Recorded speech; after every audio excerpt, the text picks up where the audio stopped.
So sir जिममध्ये workout केल्याने heart attack येऊ शकतो का? ज्या लोकांना जिममध्ये एक्सरसाइज करताना हार्ट अटॅक येतो त्यामागे 10 ते 15 वर्षाची हिस्ट्री असते. तुम्हाला असं म्हणायचं आहे का, की ॲडिशनल जे आपण ड्रग्स किंवा जे काही गोष्टी आपण आपल्या हेल्थसाठी यूज करतो, तर त्या नाही यूज केल्या पाहिजे? नाही, असंही नाही म्हणता येणार. सप्लिमेंटेशनची आजच्या काळाला गरज आहे. सो सर आरोग्य उत्तम ठेवण्यासाठी कुठला एक्सरसाइज केला पाहिजे? एक्सरसाइज जर आपण बघितलं तर मुळात 2 कॅटेगरीजमध्ये डिव्हाईड होतात. डेफिनेटली.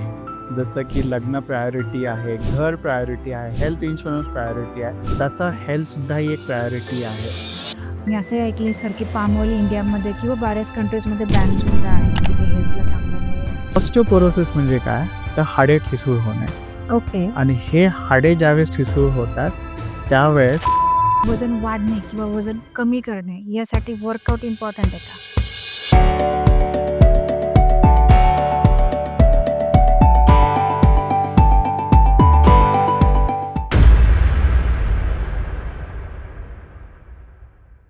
नमस्कार. मी सारिका भुतारे. द सारिका शोमध्ये तुमचं पुन्हा एकदा खूप खूप स्वागत. आपल्यासोबत आज आहेत मिस्टर राहुल बळे सर, ज्यांचा ऑलमोस्ट 15 वर्षांपासून हेल्थ आणि न्यूट्रिशन याच्यामध्ये एक्सपिरियन्स आहे. बेसिकली त्यांनी BA MS केलेलं आहे डॉक्टरीच्या फील्डमध्ये. MSc in food and nutrition याच्यामध्ये केलेलं आहे. त्यामध्ये त्यांनी ऑलमोस्ट 3000 पेक्षा जास्त विद्यार्थ्यांना एज्युकेट केलेलं आहे. स्पेसिफिकली न्यूट्रिशन आणि हेल्थच्या बाबतीमध्ये. सोबतच त्यांची कन्सल्टिंग फर्मसुद्धा आहे, ज्याच्या थ्रू त्यांनी 5,000 पेक्षा जास्त लोकांना गाईडसुद्धा केलेलं आहे. सो आज सरांसोबत आपण खूप सगळ्या गप्पा गोष्टी करणार आहेत, स्पेसिफिकली फिटनेसबद्दल. सारिका मॅडम. मला तुम्ही एक संधी दिली की लोकांसमोर येण्याची आणि हेल्थ आणि फिटनेसच्या बाबतीत बोलण्याची. धन्यवाद. फर्स्ट ऑफ ऑल नमस्कार सर. आज द सारिका शो चॅनलवरती आल्यानंतर जे काही आज फिटनेसबद्दल आपल्याला कळणार आहे, सो त्याबद्दल आज आपण खूप सारी चर्चा करणार आहे. सो सर माझा पहिला प्रश्न हा असेल, की फिटनेस म्हणजे नेमकं काय? म्हणजे खूप चांगलं खाणं, खूप चांगलं एक्सरसाइज करणं, याला फिटनेस म्हणायचं का वेगळं काय? ओके. तर फिटनेसची डेफिनेशन वयानुसार बदलत जाणार आहे. ही डेफिनेशन 60 ते 75 वर्षाच्या माणसासाठी सेम नसणार आहे. नाही 20 वर्षाच्या माणसासाठी सेम असणार आहे, नाही 40 वर्षाच्या माणसासाठी सेम असणार आहे. जो 30मध्ये आहे त्याच्यासाठी फिटनेस काय आहे? तर त्याची प्रायोरिटी ही आहे की त्याची मेटाबॉलिक हेल्थ चांगली असणे. त्याची लिपिड लेव्हल, कोलेस्ट्रॉल लेव्हल, त्याचं शुगर, HbA1c हे सर्व मेंटेन असणे. त्यासोबतच ओबेसिटीचं नामोनिशाण नसणे. हे 30 वर्षासाठी. ज्याचं वय 60-70 वर्ष आहे त्यासाठी फिटनेस काय आहे? की तो त्याच्या नातवंडांना सांभाळू शकेल, खेळायला घेऊन जाऊ शकेल, बाहेर घेऊन जाऊ शकेल आणि म्हातार वयात जे होणारे आजार आहे, मोस्ट कॉमन आहे ऑस्टिओपोरोसिस. तर त्यापासून स्वतःचं संरक्षण करून स्वतःची बुद्धी तल्लख ठेवून रिटायरमेंटचं आयुष्य एन्जॉयमेंटमध्ये एन्जॉय करू शकेल. आणि 20 वर्षाच्या मुलासाठी काय आहे, की एक 20 वर्षाचा कॉलेज गोईंग मुलगा आहे. त्याचा throughout the day hectic schedule असतो आणि ह्या हेक्टिक शेड्यूलमध्ये स्वतःची लाईफस्टाईल मेंटेन करून, स्वतःचा अभ्यास करून, स्वतःचं वजन मेंटेन ठेवून, त्या वयात जी टेस्टोस्टेरॉनची लेव्हल असते किंवा पातळी ते सर्वात पीकवरती असते. तर स्वतःचा मसल मास वगैरे मेंटेन ठेवणे हे 20 वर्षाच्या मुलासाठी फिटनेस आहे. खूप सुंदर भाषेत सर तुम्ही डेफिनेशन सांगितली. सो मला विचारायला आवडेल, की सर आता मॅक्सिमम जे आपण बघतो फिटनेस किंवा हेल्थबद्दल ज्यावेळेस प्रॉब्लेम होतो त्यावेळेस आपण जागा होतो. बऱ्यापैकी YouTubeवरती व्हिडिओज मिळतात, ऑनलाईन सर्च केल्यावर मिळतात आणि खूप सगळे लोकं फॉलोही करतात. सर तुमचं रिकमेंडेशन काय असेल? ओके. तर आपण एक बेसिकली एज्युकेशन सिस्टममध्ये 10th पर्यंत सगळेजण सगळे विषय, सगळे टॉपिक शिकतो. असं होतं का आपण आपल्या मुलांना सांगतो, नाही शाळेत जायची काही गरज नाही. YouTubeवरतीच अभ्यास कर किंवा YouTubeच्या रील बघ आणि 8, 9, 10चं सायन्स, मॅथ्स समजून घे. असं तर होणारच नाही. It is quite difficult. तर त्याच पद्धतीने आहे, की हेल्थला लोकं इनिशियल फेजमध्ये सीरियस घेत नाही. आणि YouTubeवरती, सोशल मीडियावरती जे काही रिकमेंडेशन येतात, जसं की ग्रीन टी पिल्याने वजन कमी होतं. टीव्हीवर पण तशी ॲड केली जाते आणि लोकांना तो सोपा मार्ग वाटतो. काही न करण्यापेक्षा आपण सुरुवात ग्रीन टीपासून करू. आपण मध पाणी सकाळी उठल्यानंतर उपाशी पोटी पिऊ, जेणेकरून आपलं वजन कमी होईल. तर ह्या टिप्स काळाच्या ओघामध्ये लोकांच्या लक्षात येते, की it is not going to be work आणि मग ते काही दिवसांनी सोडून पण देतात. तर फिटनेस जर तुम्हाला अचीव्ह करायचं असेल, जसं आपण मॅथ्सचं एज्युकेशन 10th स्टँडर्डपर्यंत घेतो. 8, 9, 10चं मॅथ आता कुणालाच सॉल्व्ह करता येणार नाही. क्वचित लोकांना येऊ बरोबर. शकतं. पण आपल्या आयुष्यात बेसिक जगण्यासाठी जेवढी गरज आहे मॅथेमॅटिक्सची, तेवढं आज आपलं सगळ्यांना येतं. तर न्यूट्रिशनच्या बाबतीत चांगल्या सोर्स थ्रू आपल्या सर्वांना काही ना काही समजून घेणं गरजेचं आहे आणि त्याचं इम्प्लिमेंटेशन आपल्या आयुष्यात होणं खूप गरजेचं आहे. 30 सेकंडची रील फार काही आयुष्यात बदल घडवून नाही आणू शकत. बरोबर. कारण ते मोटिव्हेशन तेवढ्यापुरतं असतं. एक्झॅक्टली आणि तो ॲक्चुअली गोष्ट वर्क पण नाही करत ना. जर ती गोष्टीने काम केलं असतं तर 1998 मध्ये अराउंड इंडियात इंटरनेट आलं आणि मागच्या 10-15 वर्षापासून Facebook खूप चांगल्या पद्धतीने चालू आहे. जर लोकांना ह्या टिप्स फॉलो करूनच त्यांचे obesity related, lifestyle disorder related जर आजारांचं समाधान मिळालं असतं, तर आज आपली पॉप्युलेशन हेल्दी झाली असती. पण 2025 मध्ये आपली पॉप्युलेशन हेल्दी आहे का? नाही आहे. रिसेंटली आपण झालो पण असू किंवा सेकंड नंबरला आहोत, ज्यामध्ये सर्वात जास्त लोकांना टाइप 2 डायबिटीज आहे. बरोबर. सो सर जिममध्ये वर्कआउट केल्याने हार्ट अटॅक येऊ शकतो का? ओके. तर ह्याचा आन्सर स्ट्रेट फॉरवर्ड एका लाईनमध्ये नाही देता येणार. ज्या व्यक्तीला हाय ब्लड प्रेशरचा त्रास आहे आणि हाय ब्लड प्रेशरमध्ये काही एक्सरसाइज रिकमेंडेड नसतात.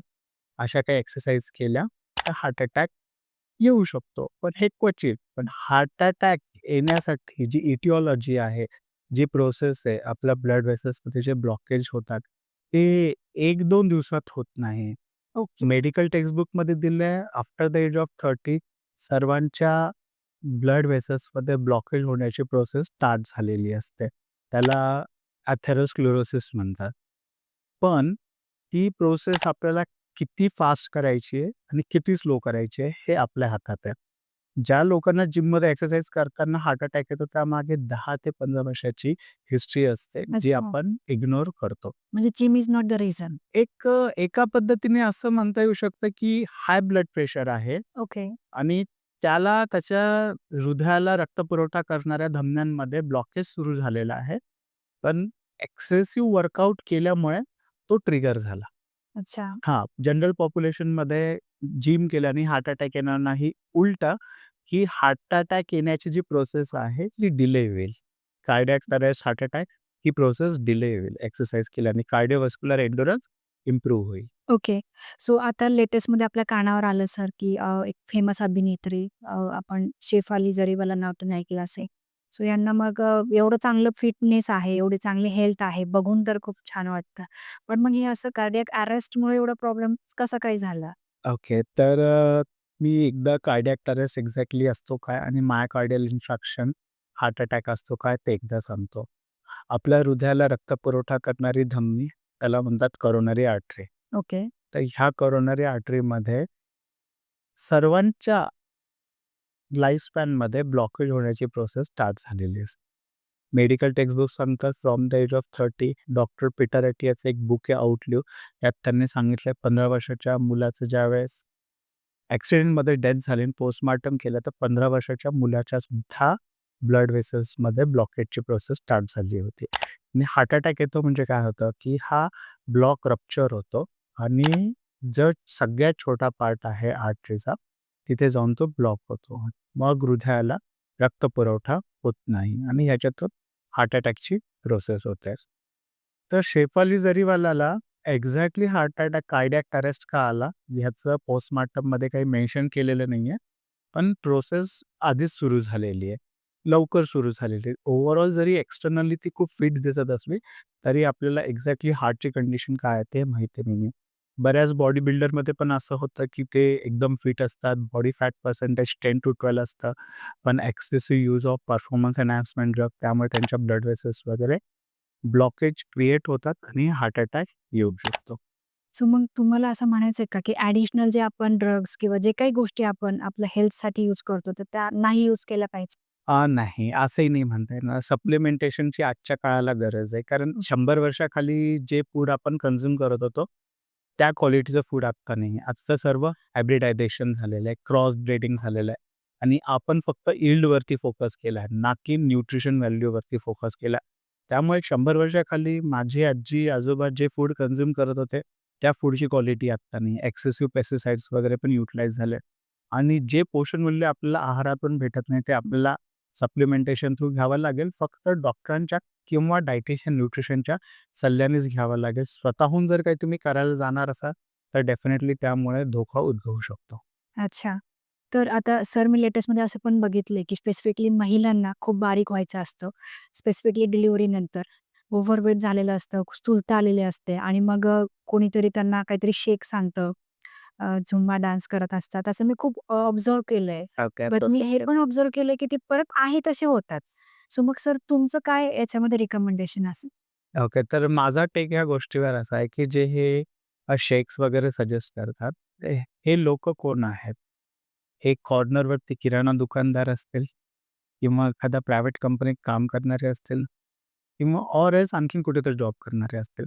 यांना न्यूट्रिशन, वेलनेस ह्याचं फार तोडकं नॉलेज असतं.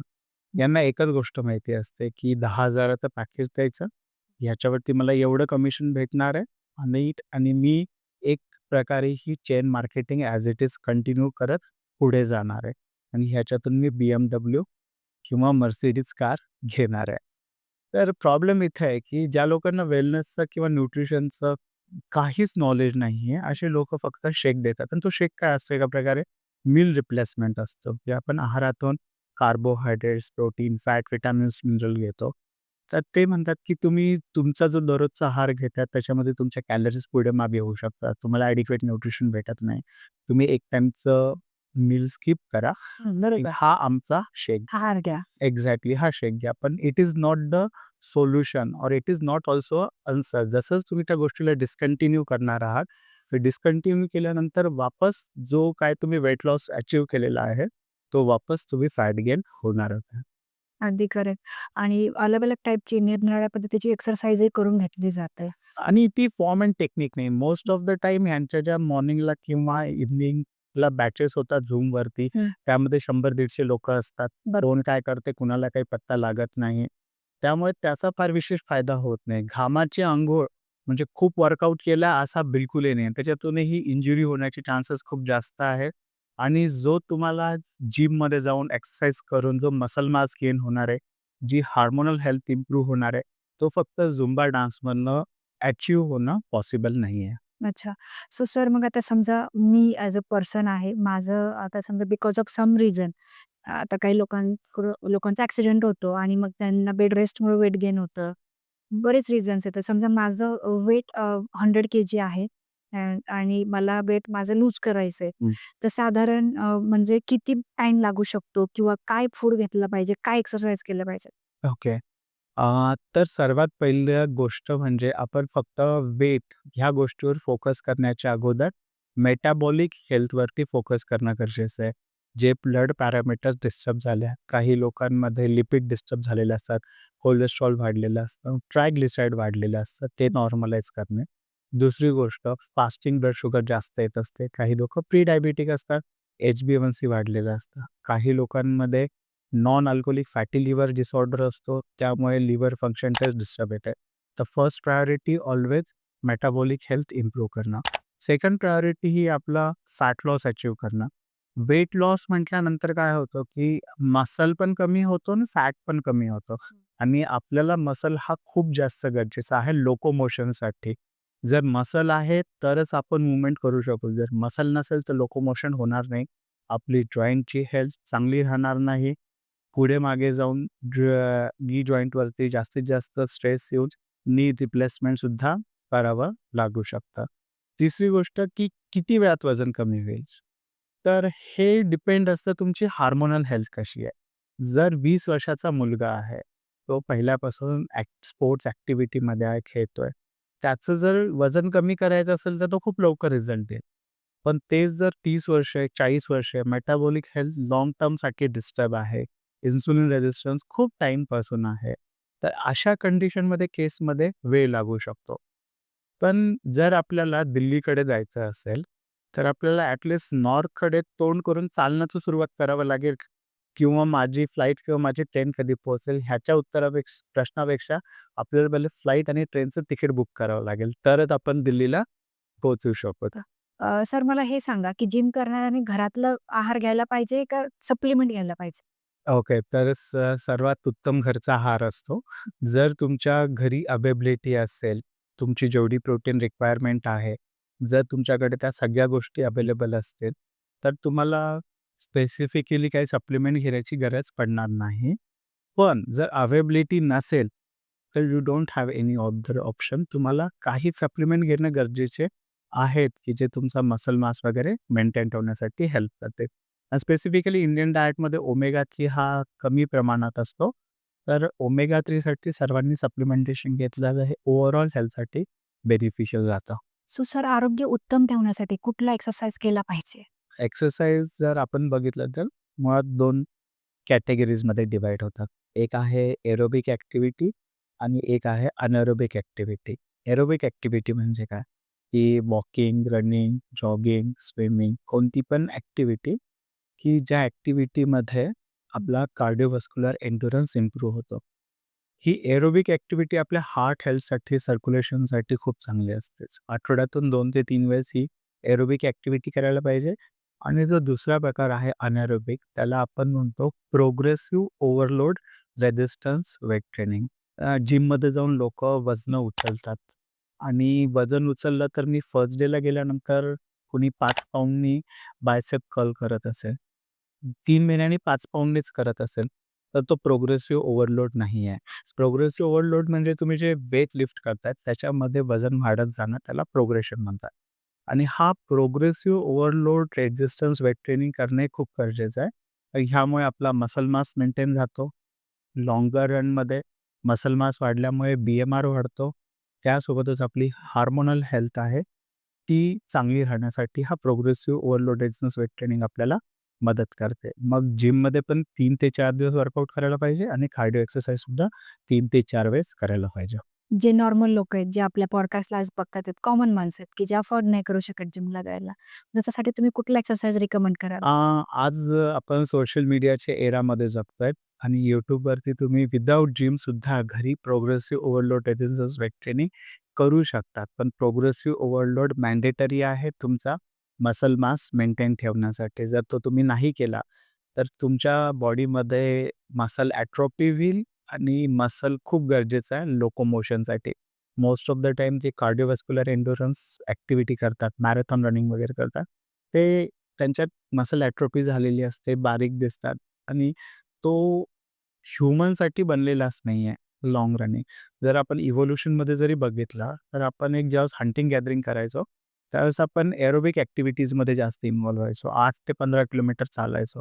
पण आपण काही चित्त्यासारखी धावपळ करून शिकार नाही करायचो. बरोबर. तेव्हा पण आपण डोकं लावूनच करायचो. त्याच्यासाठी प्रोग्रेसिव्ह ओव्हरलोड तुम्ही घरी YouTubeच्या गाईडन्सनी किंवा कुणाच्या गाईडन्स अंतर्गत सुद्धा करू शकतात. आणि आजच्या टाईममध्ये तर जो डिजिटल एरा आहे, हं. ह्यात बरेच पर्सनल ट्रेनर हे Zoom मीटिंग थ्रू लोकांकडनं पर्सनल ट्रेनिंग किंवा प्रोग्रेसिव्ह ओव्हरलोड ट्रेनिंग करून घेतात. ओके. सो सर मला हे सांगा, की वजन वाढणे किंवा वजन कमी करणे यासाठी वर्कआउट इम्पोर्टंट आहे का? डेफिनेटली.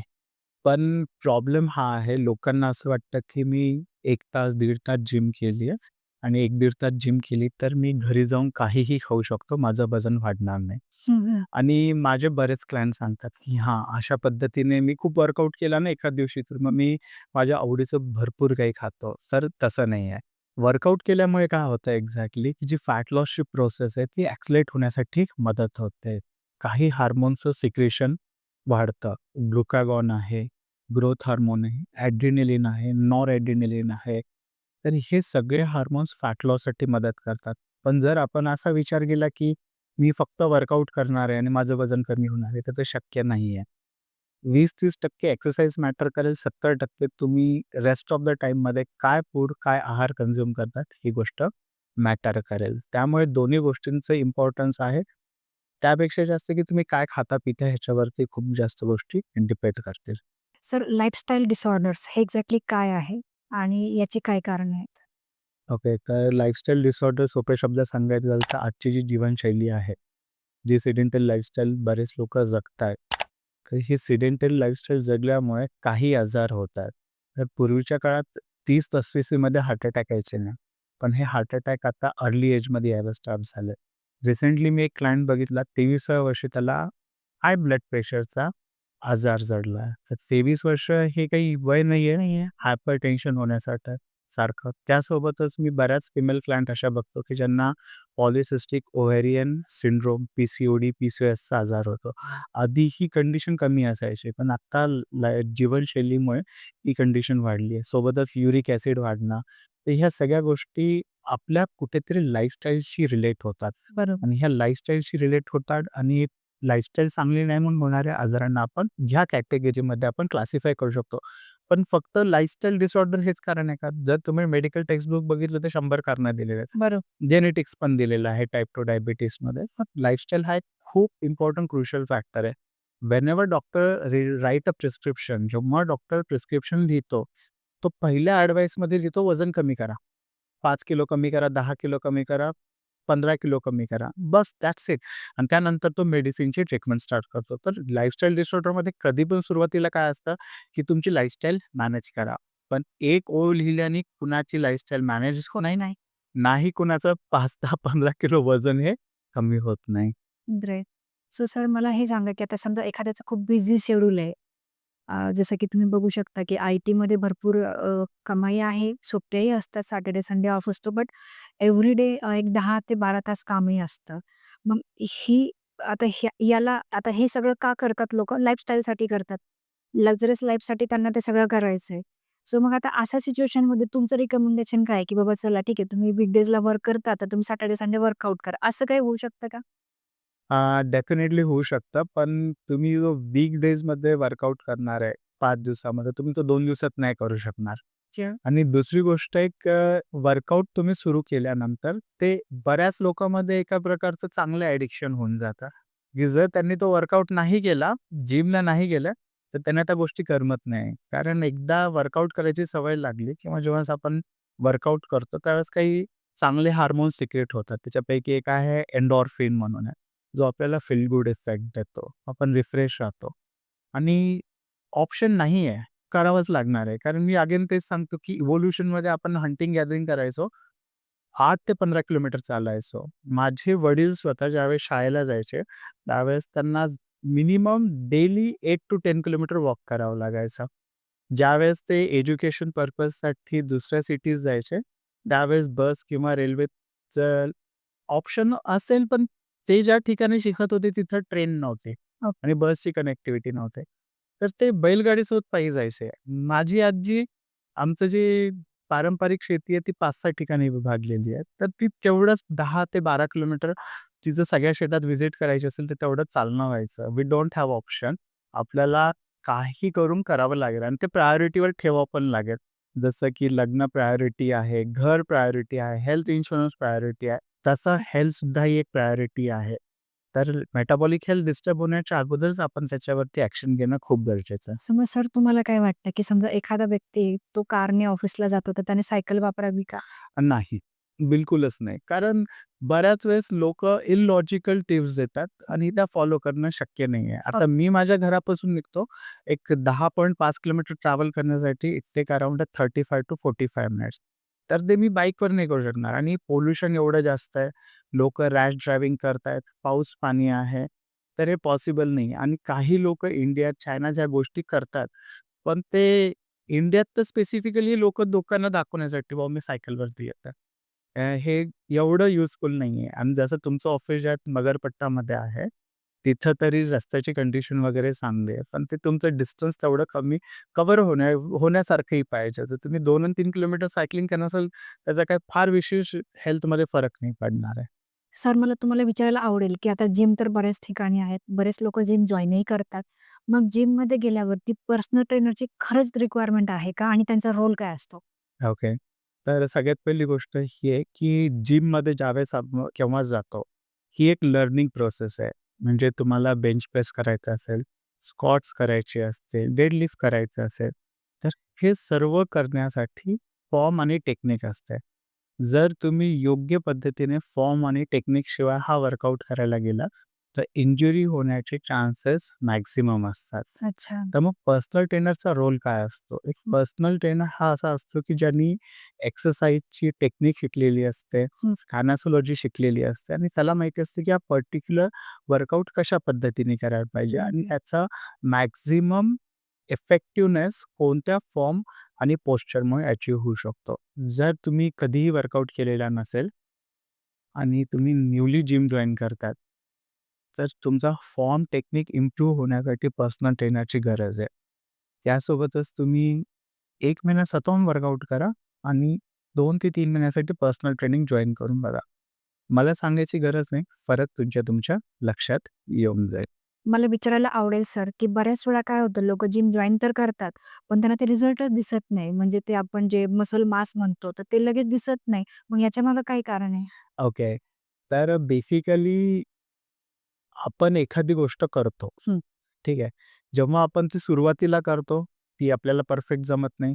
पण आपण ती गोष्ट जशी वारंवार करत जातो, आपल्या ब्रेनमध्ये हेबियन पाथवेज डेव्हलप होतात. जसं मी कार चालवतो.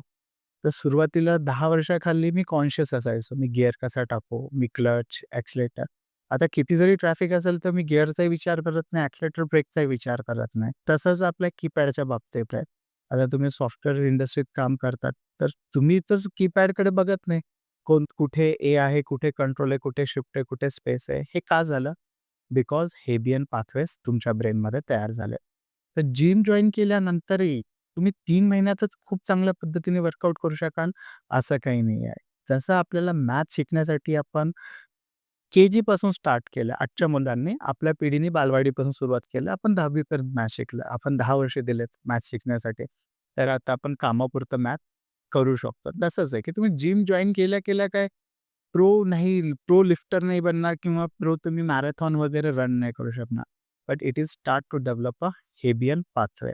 मग एकदा तुमचे हेबियन पाथवे डेव्हलप झाले, तुम्ही चांगल्या प्रकारे वेट ट्रेनिंग करायला लागले विथ गुड फॉर्म, टेक्निक. त्यानंतर तुम्ही न्यूट्रिशन मेंटेन ठेवलं आणि तुमची हार्मोनल हेल्थ इम्प्रूव्ह झाल्यानंतर जो तुम्हाला आउटपुट आहे, जो तुम्हाला एस्थेटिक लूक पाहिजे, ह्यूज मसल, स्किन ग्लो, ह्या सगळ्या गोष्टी तुम्हाला दिसायला लागतील. पण अल्टिमेटली पेशन्स जर गरजेचे आहेत आणि हेबियन पॅथवे डेव्हलप होण्यासाठी टाईम देणंही गरजेचं आहे.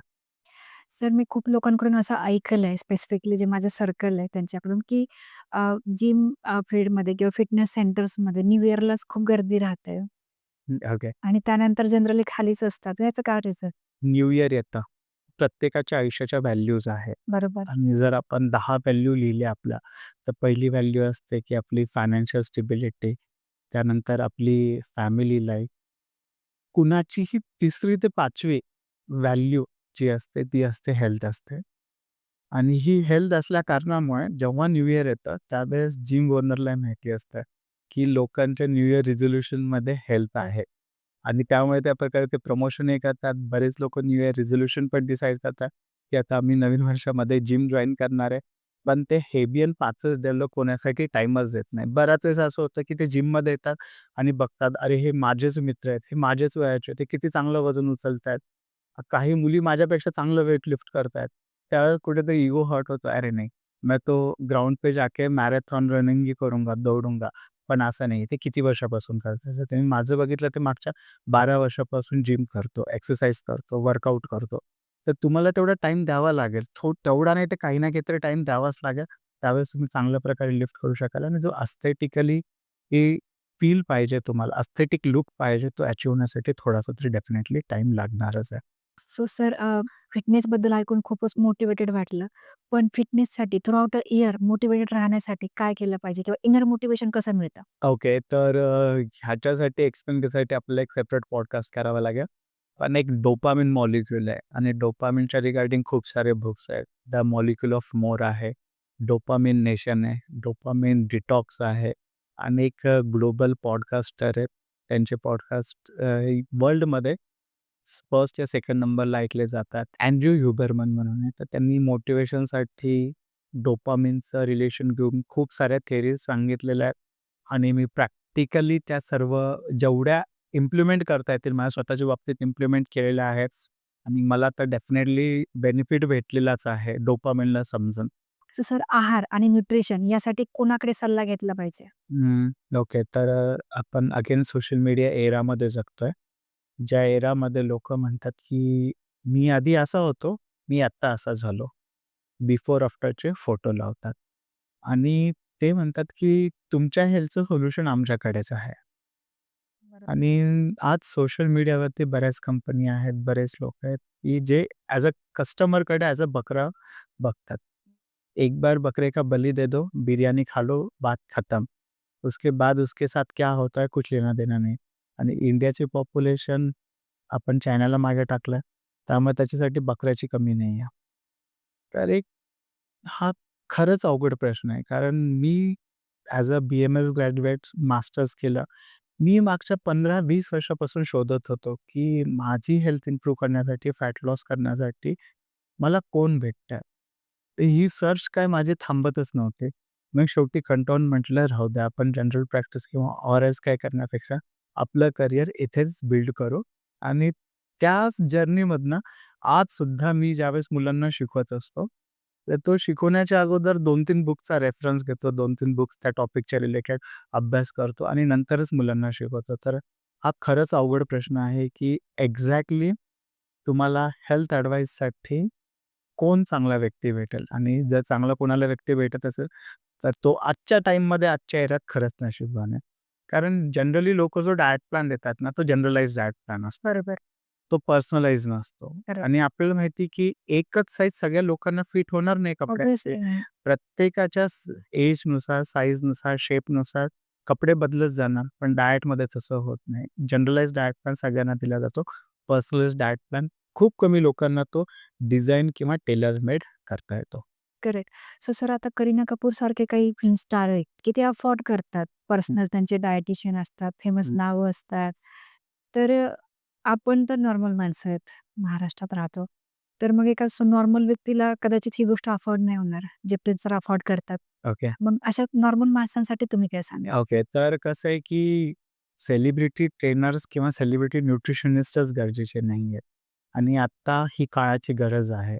त्याच्यामुळे आमची स्वतःची अकॅडमी बऱ्याच लोकांना ट्रेन करते, की जे न्यूट्रिशनची चांगली ॲडवाईस देऊ शकतील, स्वतःची हेल्थ इम्प्रूव्ह करू शकेल आणि लोकांनाही गाईड करू शकेल.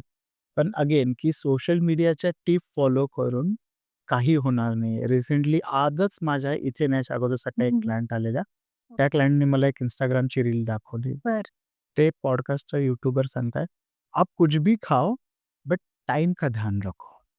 आणि लोकांना ही ॲडवाईस खूप चांगली वाटते. कारण त्यांना काहीच गोष्टी चेंज करायच्या नाहीयेत स्वतःच्या आयुष्यामधल्या. बरोबर. जे खायचे ते खायचे, फक्त टाईम फ्रेम फॉलो करायचे. ह्याचा रिझल्ट भेटणार आहे का? त्यांचं वय होतं साधारणतः 48 वर्ष वय. त्यांना पी-सी-ओ-डी होती, ओबेसिटी होती. त्यांना विचारलं, "ह्या अगोदरपासून तुम्ही वजन कमी करण्याचा प्रयत्न कधीपासून करताय?" त्यांनी सांगितलं, "15-20 वर्ष झालं." अरे बापरे! आणि म्हटलं, "होतंय का?" "नाही." "मग तुम्हाला वाटतं का ही ही ॲडवाईसने तुमचं वजन कमी होईल?" त्यांना त्यांच्या स्वतःच्या प्रश्नाचं उत्तर मिळून गेलं, की ह्या ॲडवाईसने वजन कमी हं, होणार नाही. नाही. सर आपल्या जमान्यात तर असं काहीच नव्हतं, की जे आत्ताच्या लेटेस्ट जमान्यामध्ये पनीर, अቮकाडो, ऑलिव्ह ऑइल अशा सगळ्या गोष्टी आलेल्या आहेत डाएटमध्ये. तर हे फक्त मार्केटिंगचं वे आहे का वेगळं काही आहे? हां, कसं आहे, की जर माझ्या आधीचं जनरेशन बघितली, माझ्या वडिलांची जनरेशन, आजीपर्यंत, आजोबांपर्यंत जायची गरज नाही आहे. त्यांचं फिजिकल एक्झर्शन खूप चांगलं होतं. ठीक आहे. आणि जे आता आपण मिल्क कन्झ्युम करतो, तर ते most of the time grain फेटेड असतं. ग्रेन म्हणजे गहू, ज्वारी असे ग्रेन्सपासून मका, स्पेसिफिकली मका, मक्यापासून बनवलेली फीड असते. आणि जुन्या काळात जे दूध असायचं ते ग्रास फेटेड असायचं. त्याची न्यूट्रिशन व्हॅल्यू आणि आत्ताची न्यूट्रिशन व्हॅल्यू जमीन आसमानचा फरक आहे. सर्व ब्रीड जे आहेत त्या हायब्रिड ब्रीड्स आहेत. जे आता आपल्या देशी गाईचं दूध मिळणं खूपच अवघड आहे. जे काय आपण जर्सी गाईचंच दूध आपल्याला डेअरी थ्रू मिळत असतं. तर पुढची न्यूट्रिशन व्हॅल्यू कॉम्प्रोमाईज झालेली आहे. ओके. सर्वात इम्पोर्टंट गोष्ट आहे, की आपलं फिजिकल एक्झर्शनच संपलेलं आहे. मी ज्यावेळेस स्वतः 10th मध्ये होतो, 11th-12th मध्ये होतो, त्यावेळेस माझं स्वतःचं फिजिकल एक्झर्शन नेक्स्ट लेव्हलला होतं. माझ्याकडे सायकल होती, सगळीकडे जावं लागायचं, लिफ्ट क्वचित असायची. हं, बरोबर. फिजिकल एक्झर्शन खूप होतं. वडिलांचं सुद्धा, आपल्या आधीच्या पिढीचं सुद्धा जे फिजिकल एक्सरसाइज होता तो खूप जास्त होता. आणि सर्वात इम्पोर्टंट की प्रोसेस्ड फूडची अवेलेबिलिटीच नव्हती. बरोबर. म्हणजे मला आठवत नाही लहानपणी आम्हाला पार्ले जी बिस्किट होता ना, एक गुड डे होता. तोही फार क्वचित भेटायचा. कधीतरी. कधीतरी भेटायचा. पण आज मला 2 मुलं आहेत आणि त्यांना Swiggy माहिती आहे, Zomato माहिती आहे. हं. भले त्यांना आणखीन ऑर्डर करता येत नाही, ॲक्सेस नसेल. पण त्यांना माहिती आहे. आपण खूप हट्ट केला, रडलो, पडलो, की आपल्याला Oreo भेटणार आहे, Cadbury भेटणार आहे, ऑरेंज ज्यूस भेटणार आहे. आणि चिप्सची जी अवेलेबिलिटी आहे आजच्या काळात, ती जुन्या काळात नसायची. नसतं. प्रोसेस्ड फूड एवढं नव्हता.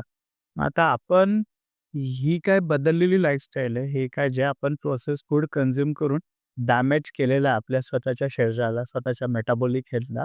तर ह्या डॅमेजपासून रिव्हर्स जायचं असेल, तर हे काही सुपर फूड आहेत.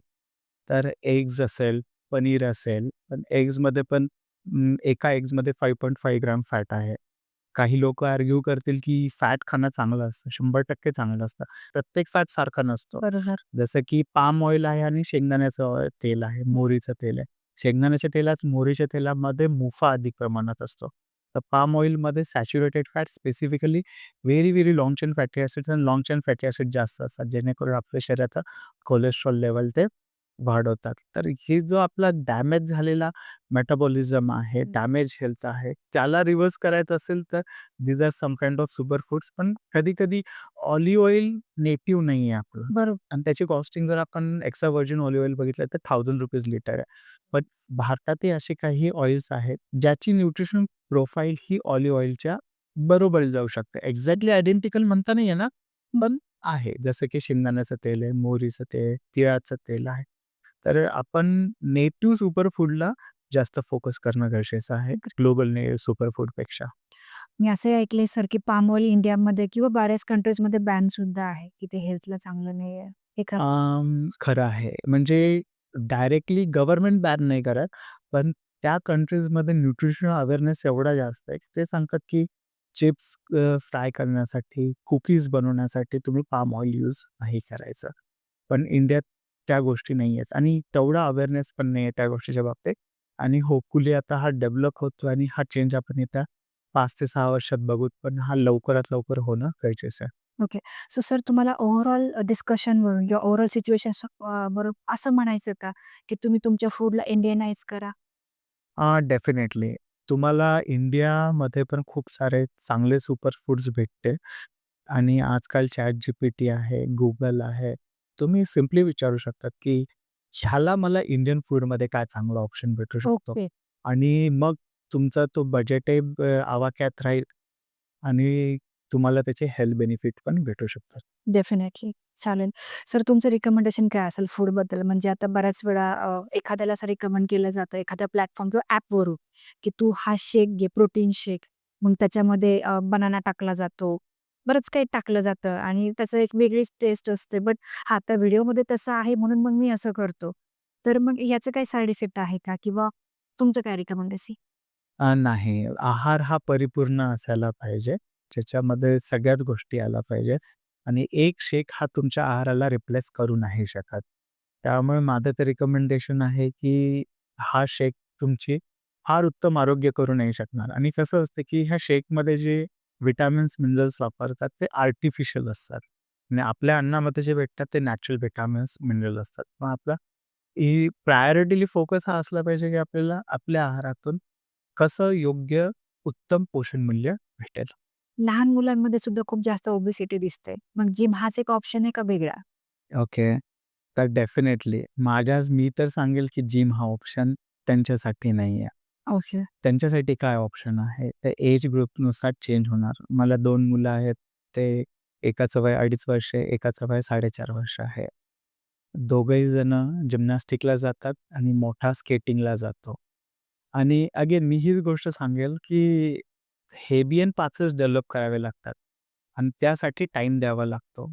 जर मला कुणी ह्या वयात म्हटलं, "तू जा आणि स्केटिंग शिक." स्केटिंग शिकण्यासाठी 6 महिने ते वर्षभराचा कालावधी लागेल. तर ह्या पिढीची लोकं कुणीच नाही देणार, जे जॉब करणारे, जे एज्युकेशनमध्ये आहेत. पण आत्ता माझ्या दोन्ही मुलांकडे टाईम आहे, वेळ आहे, की जे स्केटिंग शिकू शकतात, जिम्नॅस्टिक्स शिकू शकतात आणि ह्यासोबतच टेनिस शिकू शकतात. वेगवेगळ्या स्पोर्ट्स ॲक्टिव्हिटीमध्ये इन्व्हॉल्व होऊ शकतात आणि हेबियन पासेस डेव्हलप करून त्यामध्ये स्किल अचीव्ह करू शकतात. आपल्या सर्वांमध्ये after the age of 24 G agility आहे, ती संपलेली असते आणि लहान मुलांमध्ये ॲजिलिटी खूप चांगली असते. फ्लेक्सिबिलिटी खूप चांगली असते. 25 मध्ये कोणी जिम्नॅस्टिक नाही करू शकणार. केला तरी इंज्युअर करून घेईल. पण 5 वर्ष, 6 वर्षामध्ये तर त्यांनी जिम्नॅस्टिक जॉइन केलं. 8 वर्षाचा असताना जिम्नॅस्टिक जॉइन केलं. तर त्याच्या बोन प्रॉपरली फ्यूज झालेले नाहीयेत आणि फ्लेक्सिबिलिटी खूप चांगली आहे. बरोबर. आणि हेबियन पाथवेज तर डेव्हलप होणार आहे आणि त्यामुळे त्याची मेटाबॉलिक हेल्थ इम्प्रूव्ह होणार आहे. त्यामुळे लहान मुलांसाठी तर एक्सरसाइजसाठी कोणताही स्पोर्ट्स ॲक्टिव्हिटी पण ती डेडिकेटेड असावी. त्यासाठी प्रॉपर कोचिंग असावी. असं नाही की तो एक रिसेंटली क्लायंट आले, तर त्यांना त्यांची कन्सल्टिंग वगैरे झाली. ते पौडला राहतात. तर त्यांना विचारलं की त्यांनी विचारलं, "मुलासाठी काय करू?" म्हटलं, "मग आम्ही मुलाला खेळायला पाठवतो" म्हणे. "कुठे पाठवतो?" म्हणे. "गच्चीवर बाबांसोबत बॅट बॉल खेळतो" म्हणे. ह्यात कोणती स्किल डेव्हलपमेंट होणार आहे? नाही होणार आहे. नाही होणार. तर कोचिंग गरजेचं आहे. तर कोचिंग थ्रू तुमची स्किल डेव्हलप होते, हेबियन पासेस डेव्हलप होतात आणि पुढच्या आयुष्यासाठी त्याला डेफिनेटली त्याची मदत होते. ओके. हे तर लहान मुलांचं झालं. पण 30 ते 35 ह्या वयोगटामधले जे काही स्त्री-पुरुष आहेत, त्यांच्या काय समस्या आहेत सर? त्यांच्या आरोग्यविषयक समस्या जर स्त्रियांच्या बघितल्या, तर मोस्ट कॉमन भेटते पी-सी-ओ-डी, पॉलिसिस्टिक ओव्हेरियन सिंड्रोम. तर ह्यामध्ये काय होतं, की इन्फर्टिलिटी डेव्हलप होते आणि कन्सीव्ह होण्यासाठी अडचणी येते. आणि हा जो पी-सी-ओ-डी हा एक लाईफस्टाईल डिसऑर्डरच आहे. इन्सुलिन रेझिस्टन्स त्यामध्ये कारणीभूत आहे. तर ही स्त्रियांमध्ये खूप कॉमनली उद्भवणारी समस्या आहे, जी योग्य लाईफस्टाईल नसल्याकारणामुळे उद्भवते. आणि पुरुषांमध्ये ह्या वयामध्ये ॲब्डॉमिनल फॅट वाढणे, त्यासोबतच लो टेस्टोस्टेरोन होणे आणि कोलेस्ट्रॉल लेव्हलची पातळी डिस्टर्ब होणे, ह्या 3 मुख्यतः समस्या मला आजकाल येणाऱ्या क्लायंटमध्ये दिसतात. ओके. मग यावरती सर काय उपाय केला पाहिजे? पी-सी-ओ-डीसाठी हार्मोनल हेल्थ बॅलन्स करणं सर्वात इम्पॉर्टंट आणि ते एका दिवसाचं काम नाही. माझ्याकडे एक 21 वर्षाची मुलगी आली होती आणि तिची प्लेसमेंट एका इंटरनॅशनल कंपनीमध्ये झाली होती आणि तिला जायचं होतं. पण तिच्याकडे जॉइनिंगपर्यंत टाईम होता. 21 वर्षाची मुलगी, वजन फक्त 55 किलो, तिला पी-सी-ओ-डीचा त्रास झाला आणि ज्यावेळेस तिने ट्रीटमेंट सुरू केली, तिला जाण्यासाठी 6 महिन्याचा टायमिंग होता बेंगलोर जॉइन करण्यासाठी. तर 2.5 ते 3 महिन्यात तिची पी-सी-ओ-डी रिव्हर्स झाली. 2 ते 2.5 महिन्यात तिचा पी-सी-ओ-डीचा प्रॉब्लेम सॉल्व्ह झाला. पण तिचं वय वर्ष 21 होतं. हेच जर 35 वर्षाच्या फिमेलमध्ये मला पी-सी-ओ-डीची ट्रीटमेंट करायची असेल, न्यूट्रिशनल मॅनेजमेंट करायची असेल, तर टाईम जास्त लागू शकतो. कारण मेटाबॉलिक हेल्थ ही खूप जास्त डिस्टर्ब झालेली आहे. तिची कमी टाईम फ्रेमसाठी डिस्टर्ब होते. सेकंड थिंग की लो टेस्टोस्टेरोन लेव्हल खूप कॉमन समस्या दिसते. त्यामध्ये खूप विविध कारणं आहेत. त्यावर एक आपण सेपरेट पॉडकास्ट करू शकतो. क्रॉनिक स्ट्रेस आहे. क्रॉनिक स्ट्रेस असल्या कारणामुळे बॉडी नॅचरली टेस्टोस्टेरोन प्रोडक्शन कमी करते. त्यासोबतच बॅड लाईफस्टाईल, अल्कोहोल कन्झम्पशन यामुळे सेक्स हार्मोन बाइंडिंग ग्लोबुलिन, एस-एच-बी-जीची लेव्हल जास्त वाढते. फ्री टेस्टोस्टेरोन कमी प्रमाणात अवेलेबल होतो. आणि disturb lipid profile, excessive carbohydrates consumption, lack of physical activity. तर हे सगळं तुम्हाला ठीक करायचं असेल, हार्मोनल हेल्थ ठीक करायची असेल, मॅजिक नाही आहे. 3 महिन्यात सगळं काही ठीक होणार आहे. But you have to work. तुम्हाला कधी ना कधी काम करणं सुरू करणं गरजेचं आहे. ओके. आजकाल स्त्रियांमध्ये ऑस्टिओपोरोसिस ही समस्या खूप कॉमन झाली. याच्यामागे काय कारणं आहेत? ओके. ऑस्टिओपोरोसिस म्हणजे काय? तर हाडे ठिसूळ होणे. ओके. आणि हे हाडे ज्यावेळेस ठिसूळ होतात, त्यावेळेस हिप जॉइंट जो आहे, तो फ्रॅक्चर होण्याची संभावना खूप जास्त अधिक असते. बाथरूममध्ये पाय घसरला, पडले की हिप जॉइंट फ्रॅक्चर होतो. मग त्या ठिकाणी हिप जॉइंटचं ऑपरेशन केलं जातं आणि एकदा जरी ते ऑपरेशन झालं, सक्सेसफुल झालं, तर जी आधीची मूव्हेबिलिटी होती, हालचाल होती, ती अचीव्ह नाही होत. पेन राहतो. त्यामुळे मग हालचाल मंदावते आणि हालचाल मंदावली की वजन वाढण्याची प्रोसेस आणखीन जास्त सुरू होते.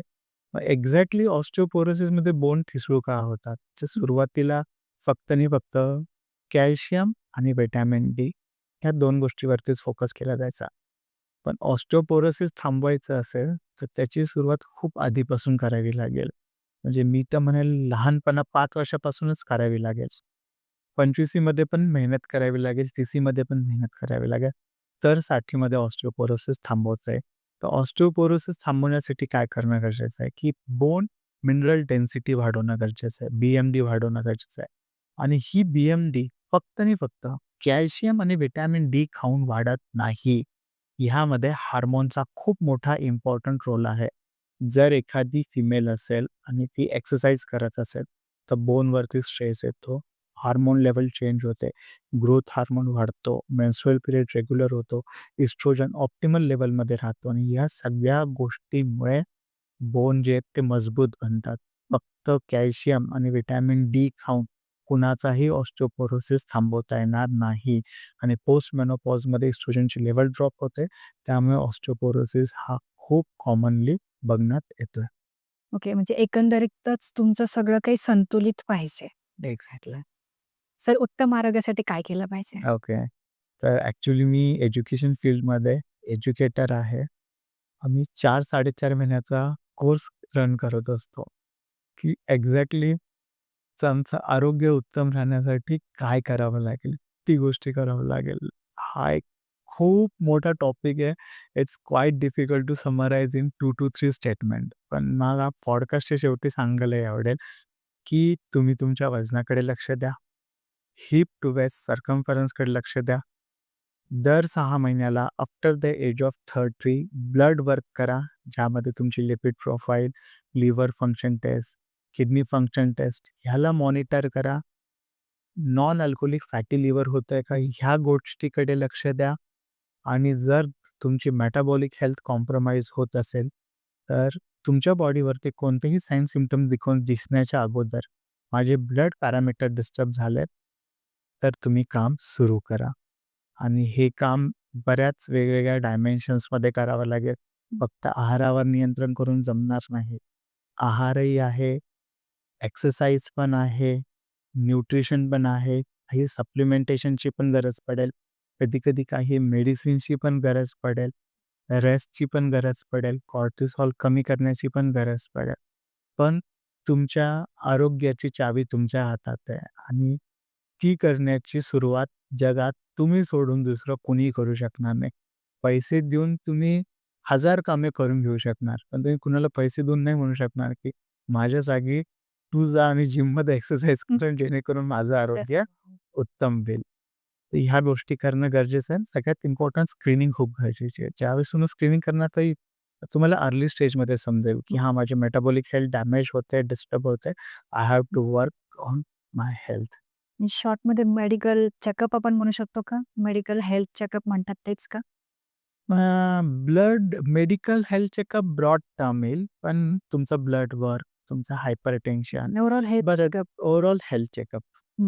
जे की बऱ्याच ठिकाणी फ्री असतात. तेच ना? नाही. बऱ्याच ठिकाणी तुम्हाला ब्लड प्रेशर, हार्ट रेट हे मॉनिटर करून दिला जातो. काही ठिकाणी ECG करून दिला जातो. पण नॉन अल्कोहोलिक फॅटी लिव्हर असेल, त्यासाठी स्पेसिफिकली फॅब्रो स्कॅन असतो. फॅब्रो स्कॅन कॉस्ट अराउंड ₹500 to ₹1000 आणि ब्लड टेस्ट आजकाल डिजिटल एरामध्ये तुम्हाला ₹1000-1200 मध्ये ब्लड टेस्ट करून भेटतात.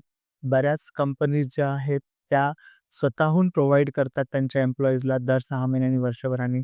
ज्या लोकांचा हेल्थ इन्शुरन्स असतो, हेल्थ इन्शुरन्समध्ये सुद्धा वर्षातून एकदा तुमचे ब्लड रिपोर्ट्स जे असतात, ते तुम्हाला फ्री ऑफ कॉस्ट करून भेटतात. ब्लड रिपोर्ट केल्याने तुमची मेटाबॉलिक हेल्थ कशी आहे ती समजते. जर एखादे ब्लड पॅरामीटर्स डिस्टर्ब येत असेल, जसं की फास्टिंग ब्लड शुगर जास्त येत असेल, तर मग नेक्स्ट इन्व्हेस्टिगेशन येतं त्याच्यामध्ये. HbA1c येतं, फास्टिंग इन्सुलिन येतं, पोस्ट प्रॅन्डियल ब्लड शुगर येते. तर ते समजतं, डॉक्टरांनाही समजतं, की आता नेक्स्ट स्टेप्स तुम्हाला इन्व्हेस्टिगेशनची काय करावी लागेल. Correct, correct. सो सर मागच्या 15 वर्षांपासून तुम्ही या फील्डमध्ये वर्क करताय. सो तुम्ही आणि तुमची टीम एक्झॅक्टली कसं काम करते? मी कॉलेजमध्ये ॲडमिशन घेतलंय. मी मेडिकल सायन्सचा अभ्यास सुरू केला आणि मला त्यावेळेस बरेच प्रश्न पडायचे. स्वतःच्या हेल्थ रिलेटेड ही गोष्ट होते तर कशामुळे होते? काय होतंय? आणि मला माझी स्वतःची हेल्थ इम्प्रूव्ह करायची होती. मग त्याच्यातून ती जिज्ञासा डेव्हलप झालीच आणि ती डेव्हलप झाल्यानंतर ज्यावेळेस मी पुण्यामध्ये आलो, त्यावेळेस मी न्यूट्रिशन रिगार्डिंग क्लासेस केले. ओके. आणि ज्यावेळेस केले त्यावेळेस बट ऑब्व्हियसली मेडिकल बॅकग्राऊंड असल्याकारणाने मी माझ्या बॅचचा ब्राईट स्टुडंट होतो. माझं स्कोरिंग पण अराउंड एक्झाममध्ये 96% होता. ग्रेट. आणि मग मला ऑफर आली, की तुम्ही एज्युकेटर बनाल का? तर त्यावेळेस माझा असा काही प्लॅन नव्हता, की एज्युकेटर बनायचं आहे किंवा फिटनेसमध्ये करियर करायचं आहे. पण एक जस्ट कॉलेज संपलंय, काहीतरी आपल्याला आपल्या पॉकेट मनीसोबत ॲडिशनल पैसे आपल्याला भेटतील. याच्यातून मग मी शिकवण्यासाठी सुरुवात केली आणि ज्यावेळेस मी शिकवण्यास सुरुवात केली, त्यावेळेस मला स्टुडंटला शिकवण्यासाठी ते जेवढा अभ्यास करतात, त्याच्या तिप्पट अभ्यास मला करायला लागायचा आणि त्यातून माझा इंटरेस्ट डेव्हलप होत गेला. आणि मग मी एक फिटनेस अकॅडमी, दुसरी फिटनेस अकॅडमी असा बऱ्याच फिटनेस अकॅडमीसोबत काम केलं आणि आता मी स्वतः राकेश आयुर्वेदा फिटनेस अकॅडमीमध्ये ॲज अ को-फाउंडर आणि डायरेक्टर म्हणून काम करतो आणि हेड ऑफ डिपार्टमेंट पण आहे. तिथे बरेचसे कोर्सेस मी हे स्वतः कंडक्ट करतो. ओके. विविध वेबिनार पण कंडक्ट करतो आणि ह्या प्रोसेसमध्ये ज्यावेळेस मी एखादा वेबिनार घेत असतो, त्यासाठी जो माझी प्रोसेस आहे बॅकएंडला, तर मी त्या टॉपिकच्या रिलेटेड 2 ते 3 इंटरनॅशनल बेस्ट सेलर बुक्स आहेत, ते वाचत असतो. आता जसं की आमचा लिव्हर हेल्थवरती वेबिनार शेड्यूल आहे. त्यासाठी बेस्ट सेलर कोण आहेत, ते बघणार, ते शोधणार, ते बुक्स गो थ्रू करणार. ती 1 महिन्याची प्रोसेस असते.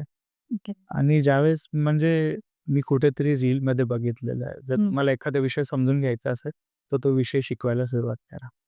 बरोबर. शिकवण्यातूनच तुमची तुम्हालाच माहीत नसतं वेगवेगळे डायमेन्शन्स कसे आहेत, ते त्या गोष्टीचे डायमेन्शन्स समजतात. तर अशा पद्धतीने आम्ही मुलांना फिटनेस विषयक करियर गाईडन्स करतो. त्यांना फिटनेस क्षेत्रात काम करण्यासाठी जो सर्टिफाईड पर्सनल ट्रेनर कोर्स आहे, न्यूट्रिशनचा कोर्स आहे, ही आमची अकॅडमी प्रोव्हाईड करते. त्यासोबतच माझी स्वतःची कन्सल्टिंग फर्म आहे, प्राईम हेल्थ सोल्युशन. तर या ठिकाणी मी जे लोकांना लाईफस्टाईल डिसऑर्डर आहे, ओबेसिटी आहे, इन्फर्टिलिटी आहे, या संदर्भात मार्गदर्शन करत असतो आणि मागच्या 15 वर्षात एक साधारणतः 3,000 स्टुडंट्स पास आउट झालेत आणि 5,000 लोकांना मी आहार, विहार, एक्सरसाइज ह्याबद्दल गाईडन्स केलेला आहे आणि स्टिल ही प्रोसेस मी आणखीनही एन्जॉय करतोय. नवीन-नवीन डायमेन्शन्स ओपन होतात, नवीन-नवीन स्टडीज येतात, नवीन-नवीन बुक्स येतात. तर त्या गोष्टी मी एक्सप्लोअर करतोय आणि माझी अंडरस्टँडिंग आहे न्यूट्रिशनच्या रिगार्डिंग, ह्युमन बायोकेमिस्ट्रीच्या रिगार्डिंग ही इम्प्रूव्ह करतोय आणि ही प्रोसेस तर अशीच चालू राहणार आहे. कारण जेव्हा एखादं चांगलं बुक वाचतो, एखादी गोष्ट मला चांगल्या पद्धतीने समजते, तर ती माझ्यासाठी एक डोपामाइन रश आहे. हं. तर डोपामाइन माझं सिक्रेशन वाढतं आणि एक फील गुड इफेक्ट येतो. अरे, हे असं होतं आणि हे असं आहे आणि जर कुणी क्लेम करत असेल, की मला सगळ्या गोष्टी माहिती आहेत आणि मीच एकटा तुमच्या हेल्थला इम्प्रूव्ह करण्यासाठी सफिशियंट आहे, तर जगात असं कधीच होणार नाही. करेक्ट. वेगवेगळे डायमेन्शन आहेत. प्रत्येकाचा मेटाबॉलिझम वेगळा आहे, एज वेगळा आहे. त्याच्या अकॉर्डिंगली तो चेंज होत राहणार आहे. अगदी करेक्ट. खूप खूप आभार सर. आज द सारिका शो चॅनलवरती तुम्ही आलात आणि हेल्थबद्दलचे सगळे सिक्रेट्स, सगळे जे काही डाउट्स होते ते सगळे क्लिअर केले.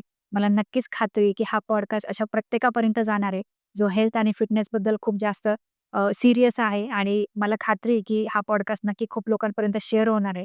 जर चॅनलला सबस्क्राईब केलं नसेल, तर तुम्ही आत्ता सबस्क्राईब करा आणि हा पॉडकास्ट बऱ्याच मराठी लोकांपर्यंत पोहोचवा. Thank you. Thank you sir.